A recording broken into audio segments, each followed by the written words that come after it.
Hello! Now, I'm making some, I was challenged by a subscriber. Actually, it's not only one subscriber, but a lot of subscribers if I can make palabok. So, now, finally, I know how to make palabok, but, you know, the easiest way. So, I'm gonna make a palabok. We will see. I'm gonna start with, alam nyo, I usually buy shredded tinapa. Pero wala na. I went to all stores. So, I have to buy a tinapa. Ito lang meron. So, I'm gonna start cooking it. Okay guys, gagawa ko ng broth para ng shrimp. Para masarap, alam niyo naman, ang palabok is always is about shrimp and tinapa. Okay, ito na po, ilalagay ko yung shrimp.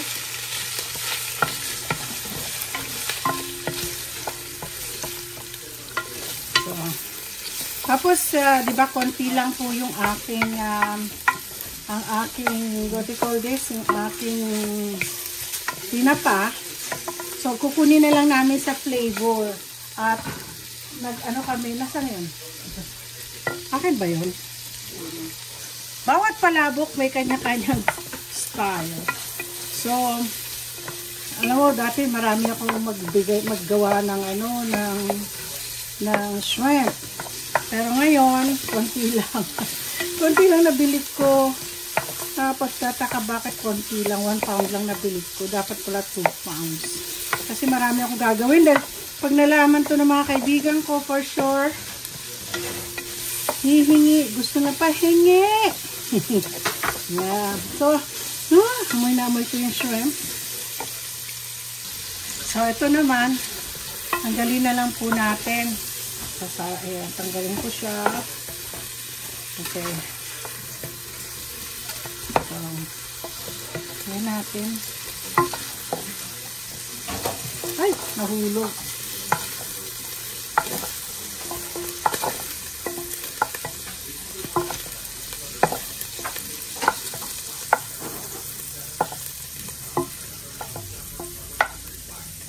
So, ito naman po,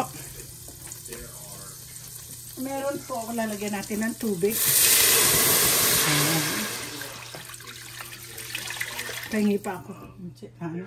So, ito po, ang shrimp.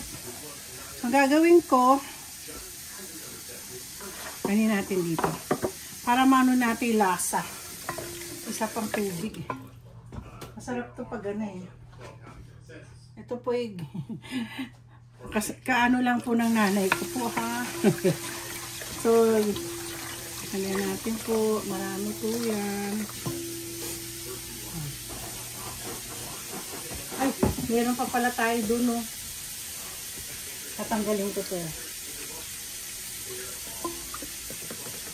Natin yung Pag napakulo to, sasalangin na rin natin yung laman. So, while waiting for this to boil, we are going to do our noodles. Ito, mainit na tubig. Natin siya. Okay. Ganun. Okay, guys. It's already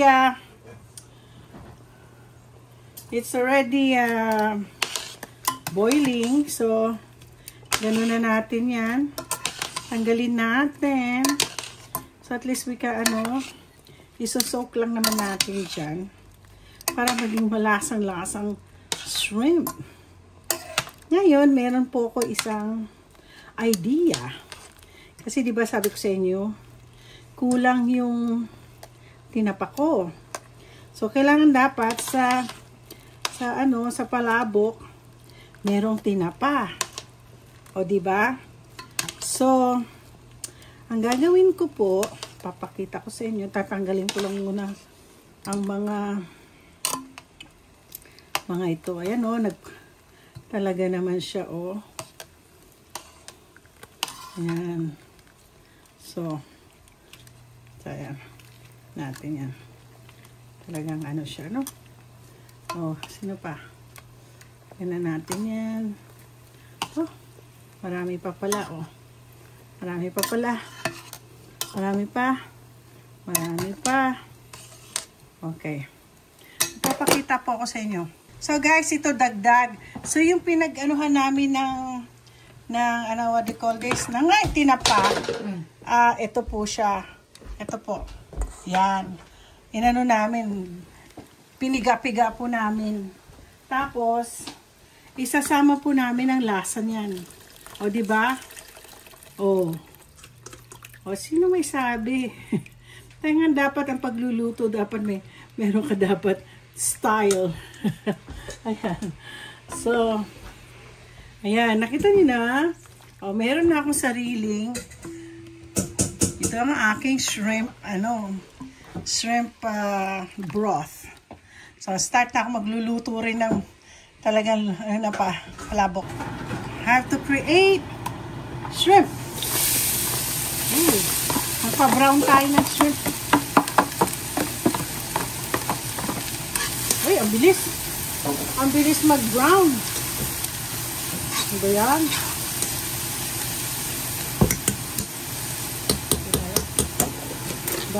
Mabilis. Mabilis mag-brown. Lagyan natin yan dito. Ay! Ang ginagawa ng Dina?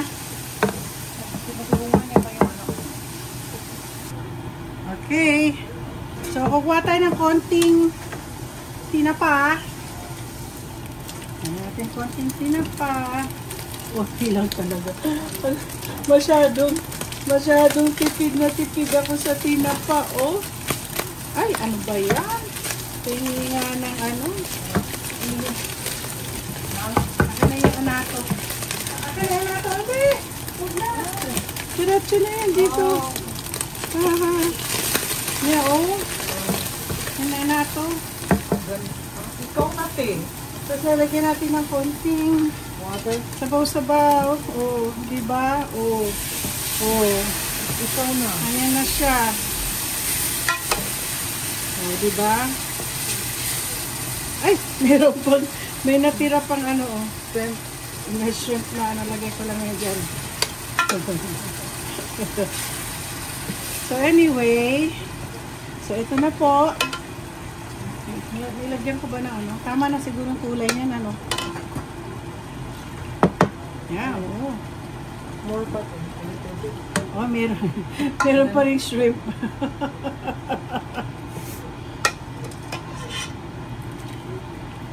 So, lalagyan na po natin yan ng ano, ng mga sabaw. Para tas lalagyan natin ng ano.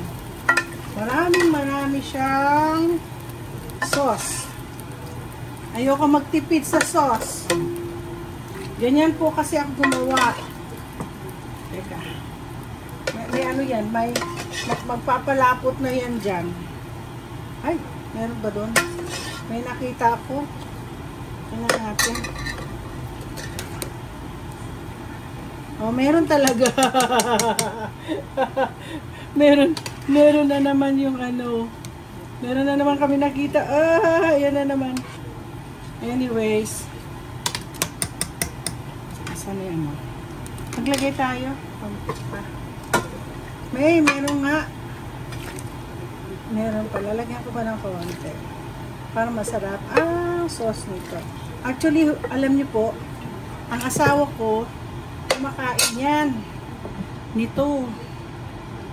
Yeah. Naku, kanina pa ako daldal ng daldal. Kanina pa. Di nakunan. yung from there to here. Ano ba yan? Ayan na. Ha? Okay. Nalagay natin at lumalapot na to. Papalaputin. Pansin ako, nag-anin lang. Ayan. Laputin po natin na malapot kung hindi magdadagdag po tayo ulit. Hindi, sarap. Natikman ko na nga po eh.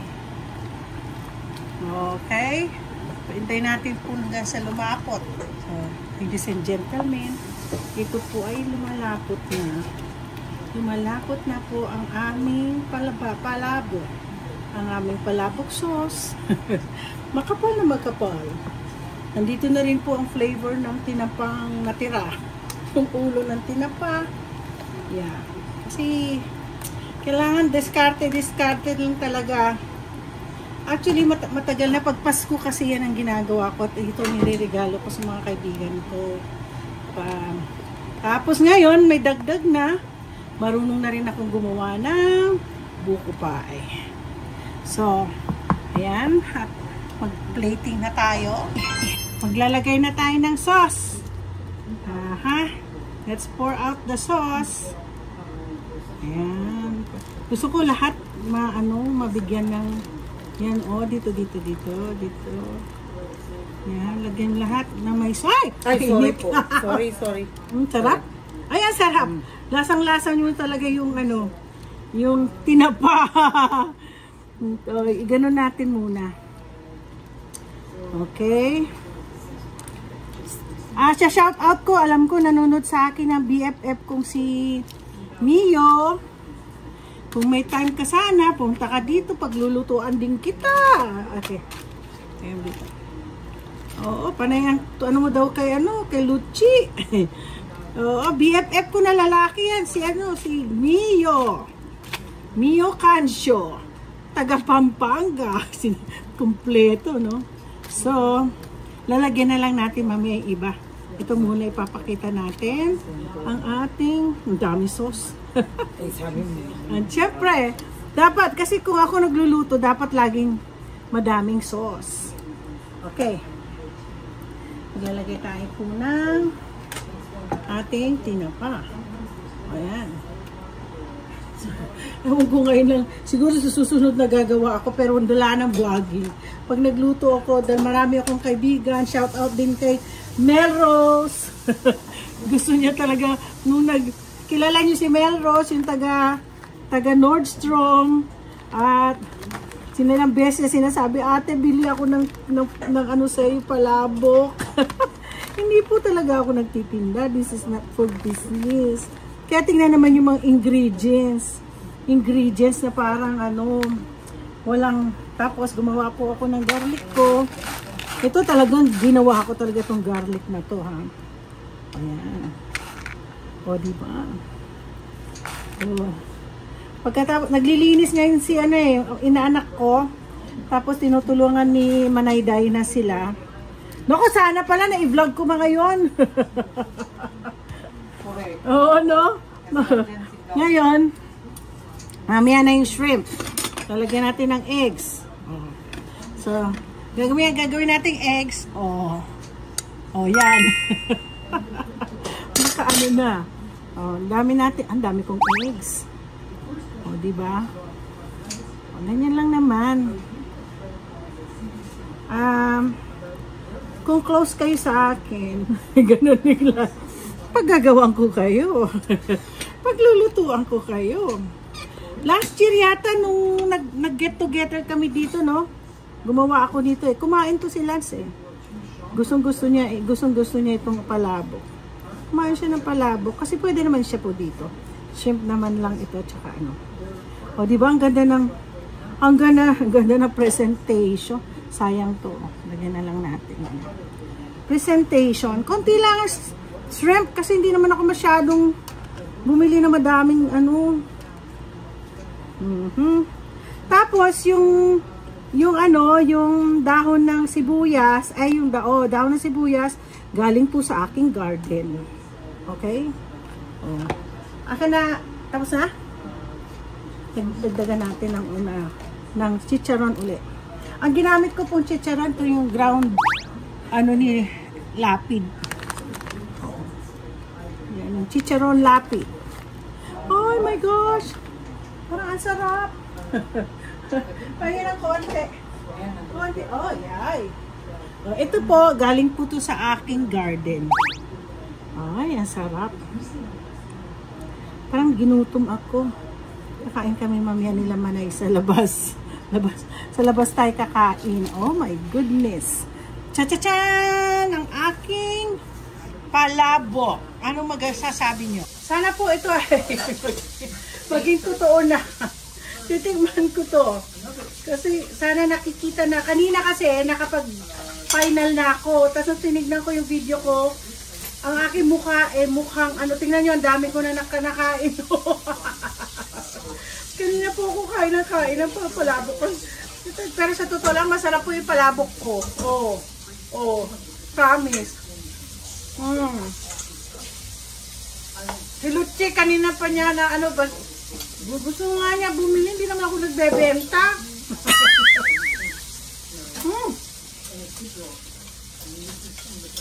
Tapos may shrimp pa ako.